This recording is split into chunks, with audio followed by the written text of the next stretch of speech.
Cabral, snowboard expert at Curated.com.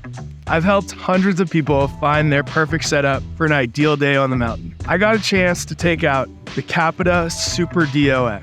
Just so you know, I am not sponsored by any brands and all of our reviews are completely unbiased. And CAPiTA claims that this is a supercharged true twin to take you all over the resort for an intermediate to advanced rider. And don't forget, if you want help finding your next board, click the link in the description and we'll be happy to help you out. The Super D.O.A. is a little bit scary. It takes everything in the D.O.A., all the familiarity, and it amps it up. In terms of edge hold, in terms of being able to put it on edge, carve, and lay some really, really deep carves, trenches, whatever you want to call them, this is going to take all the energy you can put into it, and it's going to give it right back to you. This board is actually really easy to control. It's a lot harder to control at those slower speeds, but once you're at speed, it really just wants to go where you want it to go, as long as you are actively engaging the board. This is not a board to ride in the back seat, be a passive rider on. This is a board that you are engaged in turn to turn, and you know where you're going, you know what you want to do, and you feel confident with your edge control.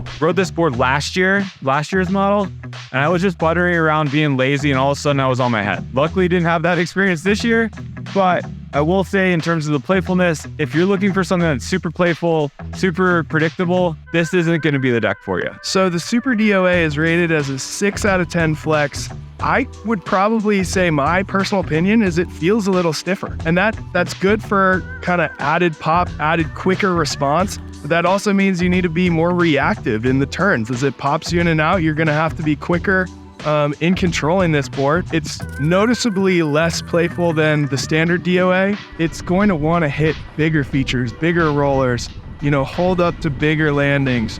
This is something that you could take on the big line in the park. We got a chance to get into some very tight trees with a little bit of heavier snow. I wasn't super confident on being able to maneuver it at low speeds when you're really having to go slow through trees. We took it into some moguls and had some fun, but like I said, at lower speeds, this took some energy and some effort to muscle around. So I'd recommend the Super D.O.A. for an advanced rider. CAPiTA claims intermediate to advanced, but I'm gonna say go all the way up to advanced. This is a board that's supercharged and it's for somebody who wants to push themselves, wants to challenge themselves.